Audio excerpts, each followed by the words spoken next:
Oke teman-teman, balik lagi di channel Mandor Official 10. Jadi kita kembali lagi ke update Manchester United, oke? Sudah lama kita tidak membahas Manchester United. Jadi kita ke sisi update aja, karena juga ini masuk international break. Masih lama United main, masih 1 minggu lagi. Jadi kita ke segmen update saja dulu. Jadi di segmen update kali ini aku pengen bahas, ya ngalir aja lah sambil ngomong, karena ngalir aja sambil ngomong aja kita. Apa aja kita bahas nanti di sini. Sambil ngomong aja tipis-tipis tentang Manchester United sambil kita refresh. Seperti biasa sumber yang kita pakai nggak jauh-jauh seperti United World. Terus ya mungkin ada beberapa akun United lainnya.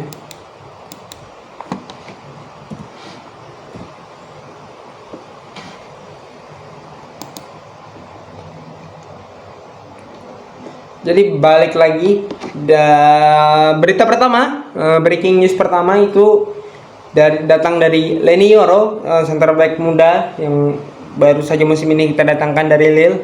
Itu kabar baiknya adalah di sini United nge-tweet itu Leny Yoro saat ini telah berjalan tanpa alat bantu dan ia akan melanjutkan proses pemulihannya di fisioterapi Carrington. Jadi ini good news, berita bagus buat Manchester United tentunya, karena kita tahu minggu depan kalau nggak salah setelah lawan Southampton itu kalau nggak salah Carabao Cup mulai. Jadi ya mungkin Leny Yoro 2 minggu setelah berita ini di tweet bisa kembali tampil secara perlahan, mungkin jadi pelapis atau juga bergantian dengan Lisandro Martinez atau bahkan dengan Matthijs de Ligt. Oke, jadi ini good news datang dari Leny Yoro. Get well soon buat Leny Yoro, semoga cepat bisa kembali ke lapangan. Jadi berita selanjutnya adalah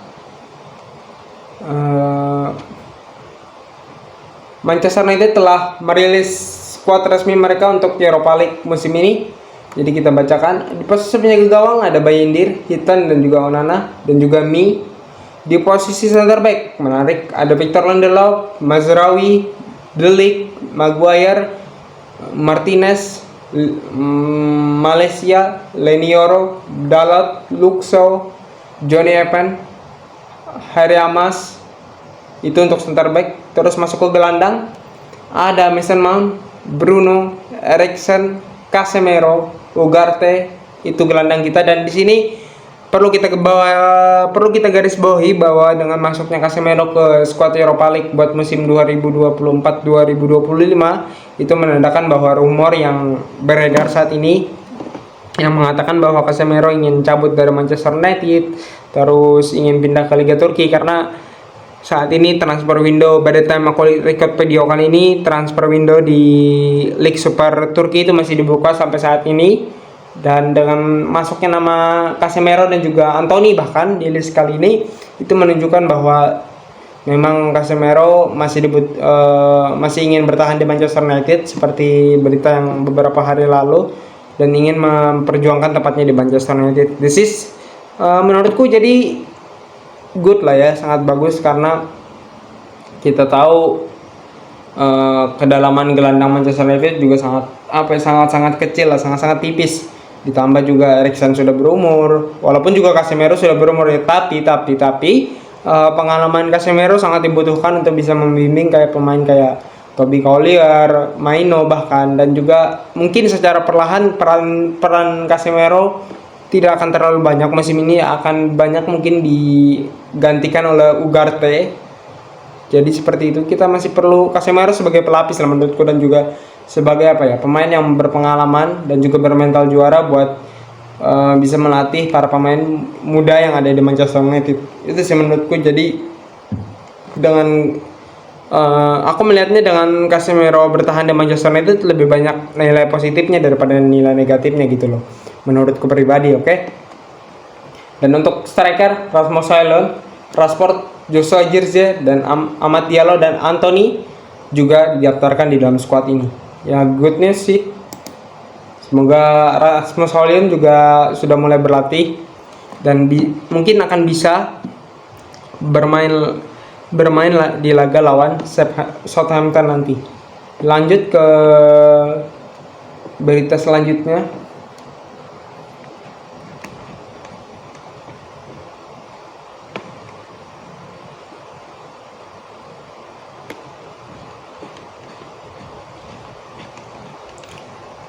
Kita lanjut ke berita selanjutnya.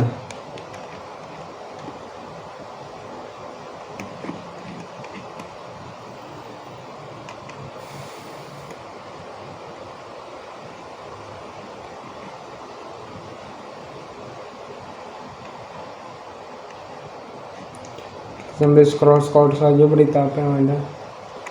Oh, ini ada berita lagi baru.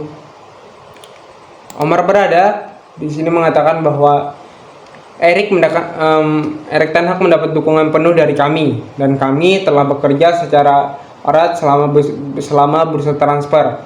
Kami akan terus bekerja dengannya untuk membantunya mencapai hasil terbaik. Kami yakin ia adalah pelatih yang tepat untuk kami dan kami akan memberikan dukungan penuh. Ya, menurutku itu masih terlalu awal untuk menilai Erik Ten Hag apakah masih pantas untuk menjadi pelatihnya Manchester United. Kita sedikit kilas balik aja ya, sekitar waktu zaman Ole lah. Waktu zaman Ole itu jujur, waktu zaman Ole itu merupakan zaman dimana permainan Manchester United sangat-sangat atraktif dan juga sangat seru, yang dimana sangat terbukti bahwa Ole 2 musim berturut-turut itu membawa Man United ke peringkat 2 berturut-turut gitu, menjadi runner up di 2 musim berturut-turut. Dan walaupun Ole nggak menangkan trofi, tapi secara permainan sangat bagus gitu. Dan sekarang, dulu ada beberapa oknum yang bilang Ole out karena nggak ada mempersembahkan trofi satupun buat Manchester United. Tapi sekarang giliran Erik Ten Hag beri 2 trofi, malah disuruh out. Jadi agak lucu aja sih lihat fans oknum di luar sana. Dan menurutku ya kasih waktu lah buat Erik Ten Hag sampai akhir musim dengan dengan semua pemain yang sudah didapatkannya, dengan 5 pemain baru yang sudah didapatkan Erik Ten Hag musim ini. Ya kasihlah Erik Ten Hag at least sampai musim ini berakhir. Karena kalau dia dipecat tengah jalan, pertama, belum tentu pemain yang didatangkan oleh Erik Ten Hag dari 2 musim lalu itu cocok dengan pelatih baru. Itu dulu yang menjadi concernku, dan juga salah satu alasan kenapa Erik Ten Hag harus dipertahankan sampai akhir musim.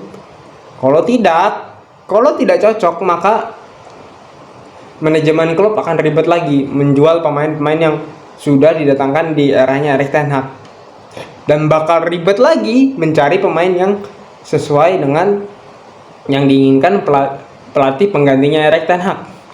Itu sih menurutku. Jadi bakal bongkar pondasi lagi, bakal nunggu lagi, bakal bersabar lagi, terus kalian masih mau ngoceh-ngoceh. Jadi gitu loh. Jadi menurutku sabar aja, nikmatin prosesnya. Ya walaupun ya menurutku yang kalah ke bantai banget itu lawan Liverpool. Di luar 3 blunder yang diciptakan oleh Casemiro 2, terus Kobbie Mainoo 1. Seandainya tidak ada 3 blunder itu terjadi, menurutku mungkin saja Manchester United bisa meraih kemenangan dan merebut kemenangan di pertandingan lawan Liverpool. Tapi ya kita nggak tahu, mungkin hari itu lagi hari buruknya Casemiro dan juga Kobbie Mainoo, tiba-tiba melakukan blunder yang sangat-sangat fatal gitu loh. Dan menurutku di laga lawan Brighton pun apes gitu loh. Di luar golnya Garnacho dianulir, terus juga kebobolan di menit 90 plus. Ya, ikutin saja, bakal seru sih musim United kali ini. Aku sih tetap masih mendukung Erik Ten Hag. Biarkan saja dia membawa tim ini kemanapun dia mau, karena dia yang tahu, dia yang mengerti kemana tim ini akan berlabuh di akhir musim nanti. Ya kita sebagai fans hanya bisa mendoakan dan juga mensupport gitu loh. Mudah-mudahan membaik.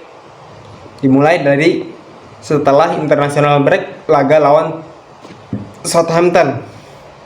Mudah-mudahan membaik ya.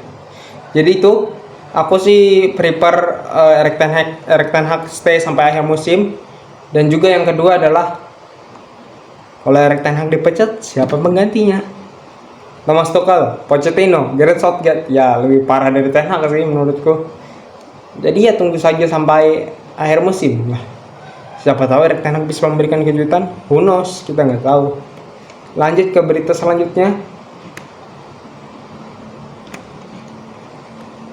Ada satu tweet terakhir yang pengen aku bahas.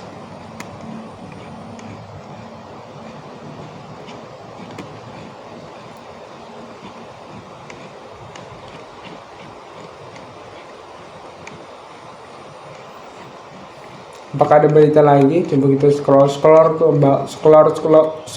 ke bawah. Oh, Ugarte bakal pakai nomor 25 di Manchester United. Ya, nggak sabar sih nunggu debutnya Ugarte juga.